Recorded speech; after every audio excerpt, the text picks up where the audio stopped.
देखिए, इसमें तो दो राय है नहीं कि ममता जी आज देश में सर्वाधिक लोकप्रिय नेता या नेत्री हैं, सबसे पॉपुलर और सबसे पावरफुल हैं। उनकी आवाज में, उनके व्यक्तित्व में बहुत दम है। और जब वो कहती हैं कि नीति आयोग में आवाज उठाएंगी, तो आप समझ लीजिए इसके अंदर बहुत गहराई है। हुई है बहुत ज्यादतियां। इस बजट में सबने देखा है कि जिस तरह से अपनी बैसाखियों को या अपने सहयोगियों को खुश करने की, उससे कोई आपत्ति नहीं है। आपने किया, खुश किया, चलो। बिहार को दिया, आपने आंध्रा को दिया, चंद्रबाबू नायडू को वो अपेक्षित भी था। और बिहार में जो दिया वो ठीक है, लेकिन कोई बहुत जबरदस्त कमाल नहीं किया गया है। उससे बिहार का बहुत भला नहीं होगा। वहां हवाई अड्डे बिहार में अपना मेडिकल कॉलेजेस या एक्सप्रेसवेज, ये जो डिमांड रही है बहुत पहले से तेजस्वी यादव और विभिन्न नीतीश जी के जमाने से आवाज रही है।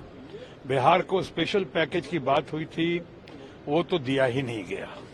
और ये कुछ लोगों की नजरों में झुनझुना या लॉलीपॉप पकड़ा लेगा।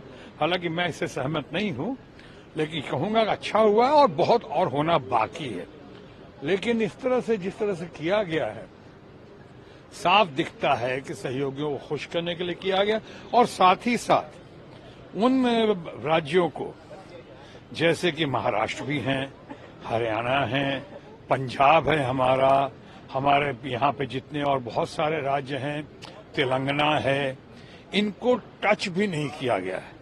आपने चंद्रबाबू नायडू को अच्छे इंसान हैं, अच्छे नेता हैं, या बिहार के नीतीश बाबू जो हमारे मित्र भी हैं, इनके लिए जो किया भले ही कम किया हो, लेकिन जो किया अच्छा किया, हम उसकी सराहना करते हैं। लेकिन इसकी क्या कीमत चुकानी पड़ी at the cost of other states जिनको आपने टच नहीं किया है, जिनको आपने छुआ नहीं। बंगाल को, अब बंगाल हमारा जो है उसको आपने एक तरफ टच नहीं किया। और दूसरी बात कि बंगाल का जो बकाया है, ये 48 लाख करोड़ का जो खर्चा या कर्जा के साथ जो आपने बजट पेश किया है, उसमें अगर 48,000 करोड़ अगर आपने दे दिया बिहार को और हमारे आंध्रा को, चंद्रबाबू नायडू को, तो ना ही ये कोई बहुत बड़ी बात है और ना ही कोई बुरी बात है। लेकिन साथ साथ ये भी कहना चाहूंगा कि बंगाल का बहुत पैसा, 2.25 लाख करोड़ रुपया अभी बाकी है। अभी पिछले 3 साल में बंगाल को 10 पैसा जैसा इतना मंत्रमुग्ध करने वाला भाषण दिया उसने, अभिषेक बनर्जी ने। उसको 10 पैसा नहीं दिया गया, उसने कहा हमारे बंगाल को। और बंगाल का पैसा रोका हुआ है, जिसमें मनरेगा का भी है, किसानों का भी है, मजदूरों का भी है, ग्रामीण विकास का है, डेवलपमेंट का है। ये सब करके आप क्या कहने की कोशिश कर रहे हैं? ऐसे तो सरकार जो साफ दिख रहा है, जो बजट पेश किया गया है, जो ममता जी भी अच्छी तरह समझ रही हैं, और उनके समझने की वजह से हम सब समझ रहे हैं कि ये जो है बजट सरकार को बढ़ाने के लिए या सरकार को चलाने के लिए नहीं पेश किया गया है, बल्कि ये बजट सामने आया है सरकार को बचाने के लिए। जो कुछ लोगों की नजरों में कहा जाता है, कुछ लोगों की भाषा में कहा गया है कि ये सरकार को या कुर्सी बचाने के लिए। तो इस तरह के बजट की अगर आवाज उठा रही ममता जी, तो मैं समझता हूं बहुत सराहनीय है। हम सब उनके साथ खड़े हैं और हम सब उनका साथ देंगे हमेशा की तरह, क्योंकि ये हमारा सौभाग्य है कि आज भी देश में ममता बनर्जी जैसी नेता या नेत्री हैं जिनके अंदर इतना दमखम है। इसलिए मैं ममता जी के बारे में कहता हूं, दमखम वही, चमखम वही, कदकाठ वही है, तलवार पुरानी है मगर काट वही है। ऐसी है ममता जी। हमारी शुभकामना उनके साथ है। एक सवाल, कारगिल दिवस है आज और प्रधानमंत्री 25 साल हुए आज। हाँ, प्रधानमंत्री जी ने अग्निपथ स्कीम की भी बात की, बहुत ही अच्छा है, लेकिन जिस तरीके से ऑपोजिशन भ्रम फैलाने की कोशिश करे, ये दुर्भाग्यपूर्ण है। इस पे बहुत बार कहा जा चुका है, ये बहुत ही खतरनाक योजना है। ये योजना जो है कुछ हद तक कुछ लोगों को लॉलीपॉप देने वाली योजना है।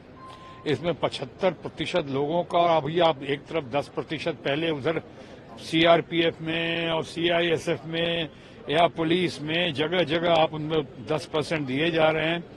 इससे काम नहीं बनेगा, इससे संकट बढ़ रहा है। लेकिन बहरहाल चूंकि इस विषय पे बहुत बार कहा जा चुका है, तो मैं समझूंगा इस विषय पे अब बहुत बढ़िया होगा या तो राहुल गांधी जिन्होंने भारत न्याय जोड़ो यात्रा या संपूर्ण क्रांति यात्रा जिन्होंने किया है राहुल गांधी ने, उनको आप सामने लेकर आए, उनके लोगों को सामने लेकर आए। इस पर उन्होंने बहुत बार बातें की हैं और उनकी बातों में बहुत दम है, बहुत सच्चाई है। हमारी ममता जी भी चाहती हैं कि ये जो है अग्निवीर योजना, ये उनके लिए, बच्चों के लिए, युवाओं के लिए, उनके परिवार के लिए ये अच्छी योजना नहीं है, बहुत संकट पैदा करेगी। धन्यवाद, नमस्कार, जय बांग्ला, जय हिंद। देखिए, इसमें तो दो राय है नहीं कि ममता जी आज देश में सर्वाधिक लोकप्रिय नेता या नेत्री हैं, सबसे पॉपुलर और सबसे पावरफुल हैं। उनकी आवाज में, उनके व्यक्तित्व में बहुत दम है और जब वो कहती हैं कि नीति आयोग में आवाज उठाएंगी तो आप समझ लीजिए इसके अंदर बहुत गहराई है। हुई है बहुत ज्यादतियां इस बजट में। सबने देखा है कि जिस तरह से अपनी बैसाखियों को या अपने सहयोगियों को खुश करने की, उससे कोई आपत्ति नहीं है। आपने किया, खुश किया, चलो। बिहार को दिया, आपने आंध्रा को दिया, चंद्रबाबू नायडू को वो अपेक्षित भी था और बिहार में जो दिया वो ठीक है, लेकिन कोई बहुत जबरदस्त कमाल नहीं किया गया है। उससे बिहार का बहुत भला नहीं होगा। वहां हवाई अड्डे बिहार में अपना मेडिकल कॉलेजेस या एक्सप्रेसवेज, ये जो डिमांड रही है बहुत पहले से तेजस्वी यादव और विभिन्न नीतीश जी के जमाने से आवाज रही है। बिहार को स्पेशल पैकेज की बात हुई थी, वो तो दिया ही नहीं गया और ये कुछ लोगों की नजरों में झुनझुना या लॉलीपॉप पकड़ा लेगा। हालांकि मैं इससे सहमत नहीं हूं, लेकिन कहूंगा कि अच्छा हुआ है और बहुत और होना बाकी है। लेकिन इस तरह से जिस तरह से किया गया है, साफ दिखता है कि सहयोगियों को खुश करने के लिए किया गया और साथ ही साथ उन राज्यों को, जैसे कि महाराष्ट्र भी हैं, हरियाणा है, पंजाब है, हमारे यहाँ पे जितने और बहुत सारे राज्य हैं, तेलंगाना है, इनको टच भी नहीं किया गया है। आपने चंद्रबाबू नायडू को अच्छे इंसान हैं, अच्छे नेता हैं, या बिहार के नीतीश बाबू जो हमारे मित्र भी हैं, इनके लिए जो किया भले ही कम किया हो, लेकिन जो किया अच्छा किया, हम उसकी सराहना करते हैं। लेकिन इसकी क्या कीमत चुकानी पड़ी at the cost of other states जिनको आपने टच नहीं किया है, जिनको आपने छुआ नहीं। बंगाल को, अब बंगाल हमारा जो है उसको आपने एक तरफ टच नहीं किया और दूसरी बात कि बंगाल का जो बकाया है, ये 48 लाख करोड़ का जो खर्चा या कर्जा के साथ जो आपने बजट पेश किया है, उसमें अगर 48,000 करोड़ अगर आपने दे दिया बिहार को और हमारे आंध्रा को, चंद्रबाबू नायडू को, तो ना ही ये कोई बहुत बड़ी बात है और ना ही कोई बुरी बात है। लेकिन साथ साथ ये भी कहना चाहूंगा कि बंगाल का बहुत पैसा, 2.25 लाख करोड़ रुपया अभी बाकी है। अभी पिछले 3 साल में बंगाल को 10 पैसा जैसा इतना मंत्रमुग्ध करने वाला भाषण दिया उसने, अभिषेक बनर्जी ने, उसको 10 पैसा नहीं दिया गया। उसने कहा हमारे बंगाल को, और बंगाल का पैसा रोका हुआ है, इसमें मनरेगा का भी है, किसानों का भी है, मजदूरों का भी है, ग्रामीण विकास का है, डेवलपमेंट का है। ये सब करके आप क्या कहने की कोशिश कर रहे हैं?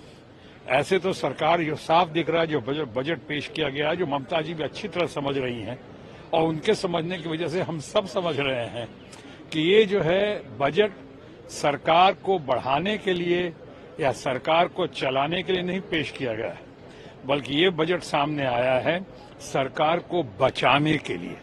जो कुछ लोगों की नजरों में कहा जाता है, कुछ लोगों की भाषा में कहा गया है कि ये सरकार को या कुर्सी बचाने के लिए।